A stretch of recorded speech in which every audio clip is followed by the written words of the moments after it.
السلام عليكم. اسمع الفيديو. بعض الناس يقول لا نأخذ إلا من القرآن. هؤلاء القرآنيون، ومر بنا كثيرا تكلمنا عن هذه المسألة، أن هؤلاء القرآنيون ضلال، والدين كتاب والسنة، ولا يجوز الإنسان يقول آخذ من القرآن فقط ولا آخذ السنة. والنبي ثم السنة تفسر القرآن وتبين القرآن وتؤكد ما في القرآن وتضيف إلى ما في القرآن الكريم. هذا فيديو للشيخ عثمان الخميس يرد به على القرآنيين أو النكرانيين الذين ينكرون السنة النبوية ولا يأخذون بغير القرآن، فيقول أنهم ضلال وأنهم على غير الصواب. لماذا؟ لأنهم ينكرون السنة النبوية التي هي المصدر الثاني في الدين وفي التشريع. فيقول هؤلاء النكرانيين على ضلال لأنهم ينكرون السنة النبوية التي تفسر القرآن وتوضح القرآن وتبين القرآن. فهو من باب الرد عليهم يقول أن كلامهم باطل، لأن السنة النبوية هي من تفسر القرآن وهي من توضح القرآن وهي من تبين القرآن.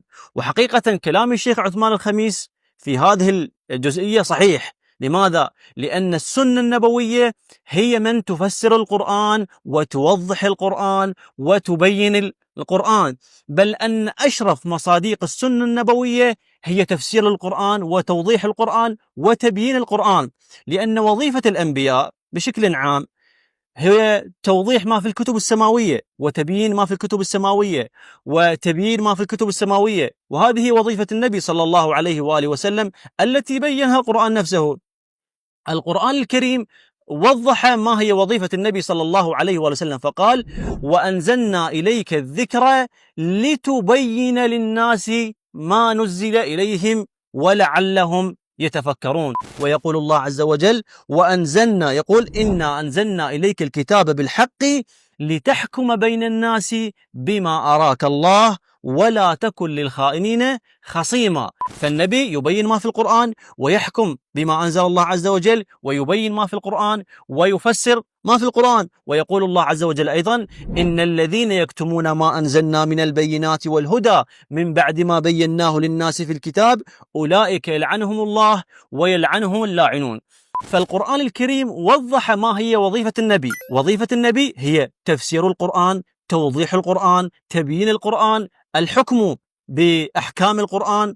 فلماذا؟ لأن القرآن هو المصدر الرئيس والأساسي، وهو أصل الأصول في الدين، في تبيين العقائد، في تبيين الأحكام، في تبيين الشرائع، في تقعيد القواعد، في الأخلاق، في كل جوانب الشريعة. القرآن هو المصدر الرئيسي، وإنما وظيفة النبي الأساسية هي توضيح ما في القرآن وإبراز ما في القرآن. لكن هنا يجي سؤال يطرح نفسه ويتمرغل بالتراب: إذا كانت وظيفة النبي صلى الله عليه وسلم هي توضيح القرآن وتفسير القرآن وتبيين القرآن، والقرآن قد لعن الذين يكتمون ما أنزل الله عز وجل من البينات والآيات، إذن هنا السؤال: أين تفسير النبي صلى الله عليه وآله وسلم للقرآن؟ وأين توضيح النبي للقرآن؟ وأين تبيين النبي للقرآن في التراث السني عموما وفي صحيح البخاري خصوصا؟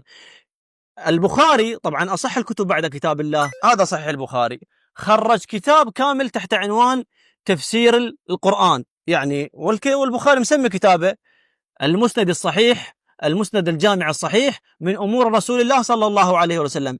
فالمفترض أنه يفسر، يظهر ويبرز ويخرج أحاديث تفسير النبي صلى الله عليه وآله وسلم للقرآن. القرآن الكريم كما تعرفون أكثر من 6200 آية. عندما ترجع لكتاب صحيح البخاري، أصح الكتب بعد كتاب الله، لا تجد للنبي صلى الله عليه وآله وسلم سوى 40 آية. تصور، القرآن الكريم أكثر من 6200 آية، لكن عندما تفتح كتاب صحيح البخاري، أصح الكتب بعد كتاب الله، لا تجد سوى 40 آية النبي صلى الله عليه وآله قد فسرها، يعني بنسبة مئوية أقل من 1%. يعني أقل بالنسبة للمئوية أقل من 1% النبي صلى الله عليه وآله وسلم قد فسر القرآن، وأكثر من 99% من القرآن لم يفسره النبي في صحيح البخاري. فهل النبي صلى الله عليه وآله وسلم قد خالف الأمر الإلهي بتبيين القرآن وتوضيح القرآن، أم أن البخاري قد كتم تفسير النبي وقمع تفسير النبي وأتلف تفسير النبي وحرق تفسير النبي صلى الله عليه وآله وسلم؟ لماذا؟ لأن القرآن كما بينا أكثر من 6200 آية، والبخاري لم يخرج سوى 40 آية قد فسرها النبي صلى الله عليه وآله وسلم. في هذه الطبعة، طبعة دار الكتب العلمية، من صفحة، يعني هذه المعلومة، من صفحة 805 إلى صفحة 942. لاحظ كتاب، هنا يبدأ البخاري بسم الله الرحمن الرحيم، كتاب تفسير القرآن. لاحظ كتاب تفسير القرآن، المفترض أن البخاري يخرج تفسير النبي صلى الله عليه وآله وسلم للقرآن، فيبدأ هذا كتاب تفسير القرآن من صفحة 805 إلى، طبعا بطبعة دار الكتب العلمية، وإلا في الطبعات الأخرى طبعا تختلف، من صفحة 805 إلى صفحة 942، يعني حوالي 137 صفحة. لم يخرج البخاري في 137 صفحة سوى 40 آية من تفسير النبي صلى الله عليه وآله وسلم، وبقية الآيات، بقية الصفحات أكثر من 99% يعني من هذا مما خرجه البخاري، ليس من القرآن.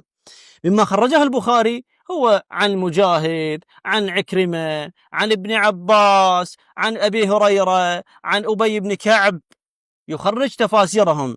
فهل يعقل أن الصحابة رضي الله عنهم والتابعين هم أحرص على الدين والأمة والعقيدة من النبي صلى الله عليه وآله وسلم، بحيث ابن عباس يفسر القرآن، وأبي بن كعب يفسر القرآن، ومجاهد يفسر القرآن، وقتادة ومقاتل يفسر القرآن، وقتادة وغيرهم، وعكرمة وغيرهم من الصحابة والتابعين يفسرون القرآن. والنبي صلى الله عليه وآله وسلم الذي أنزل عليه القرآن، والمأمور بتبيين القرآن وتوضيح القرآن وتأكيد ما في القرآن وإبراز أحكام القرآن وتشريعات القرآن، لم يفسر سوى أقل، يعني حوالي نصف 1% من القرآن الكريم. هل يعقل ذلك؟